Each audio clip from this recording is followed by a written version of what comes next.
জয় জগন্নাথ। তো good morning বন্ধুরা, আজকে হচ্ছে রথযাত্রা পুজো আর আজকে রথ টানতে যাব বিকেলবেলা। আর আমাদের এখানটায় রথযাত্রার পুজো কিন্তু খুব সুন্দরভাবে হয়। আর এখানটায় যখন বিকেলবেলা রথ টানতে যায় প্রচুর মানুষ আসে এখানটায়। আমিও যাবো বিকেলবেলা রথ টানতে, কিন্তু আগে কাজকর্ম তাড়াতাড়ি করে সেরে নিতে হবে। আর বিকেলবেলা তেমন আমার কোনো কাজই থাকে না, যত চাপ থাকে আমার সকালবেলা।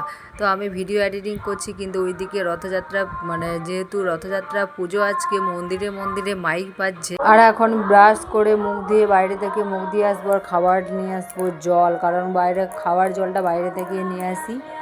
তো আর মুখও আমি বাইরে থেকেই ধুয়ে আসি। বাড়িতে জল আছে কিন্তু তার সত্ত্বেও আমি বাড়িতে মুখ ধুতে ভালো লাগে না, বাইরে একটু যাই।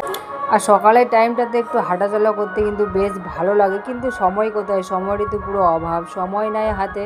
তো মুখ ধুয়ে বাইরে থেকে জল নিয়ে চলে আসলাম। এই যে ব্যাগে করে আমি জলের বোতলগুলো নিয়ে আসি। একটা বালতি করতে হবে, বালতির মধ্যে জলের বোতলগুলো রেখে দিব। আর একটুখানি জল যদি বালতিটার মধ্যে রাখি আর বোতলগুলো যদি রাখি, তাহলে জলটা খুব ঠান্ডা থাকবে।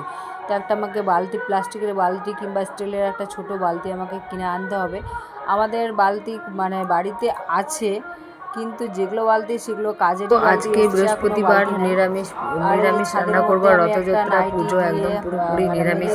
কালকে রয়েছে মা মনসা পুজো, তারপরের দিন রয়েছে বিপত্তারিণী পুজো, তারপরের দিন রয়েছে মনসা পুজো। আর আজকে প্রায় এখন 3 দিন থেকে 4 দিন নিরামিষ রান্না হবে বাড়িতে। তো রান্না বান্না করবো আজকে, যেহেতু বৃহস্পতিবার আর জগন্নাথের পুজো, তার জন্য একদম পুরো নিরামিষ। আজকে জগন্নাথের পুজো, কালকে হচ্ছে মা মনসা পুজো, পরশুদিন বিপত্তারিণী পুজো, আবার তার পরের দিন হচ্ছে মা মনসা পুজো। তো প্রায় 3-4 দিন একদম পুরো নিরামিষ আমাদের বাড়িতে রান্নাবান্না করব, নিরামিষ রান্না হবে। তো আজকে রান্না করব পনির, আলু পটল দিয়ে পনিরের তরকারি, ডাল, পাকা পটলগুলো ভাজা করব, আর করব আলু ভাজা। আর এখানটায় আটা মেখে নিয়েছি, সকালের খাবার তৈরি করে দেবো আজকে পরোটা। তো আর এই দিকে দেখো আমার মেয়ে ঘুম থেকে উঠে গিয়েছে, তাকে কমপ্লেন করে দিয়েছি, সে কমপ্লেন খাচ্ছে আর আকাশের দিকে তাকাচ্ছে আর ভাবছে, জানি না কি ভাবছে। আমি তাকে হাতের ইশারা দিচ্ছি, কিন্তু আবার আকাশের দিকে তাকাচ্ছে, আবার ভাবছে, আবার কাপটা রাখছে, জানি না কি ভাবছে। তাকে জিজ্ঞেস করতে হতো, কিন্তু আমি তাকে জিজ্ঞেস করিনি, তার শুধু একটুখানি ভিডিও নিলাম আমি। তো চলো আজকের ভিডিওটা এই পর্যন্ত, সবাইকে টাটা।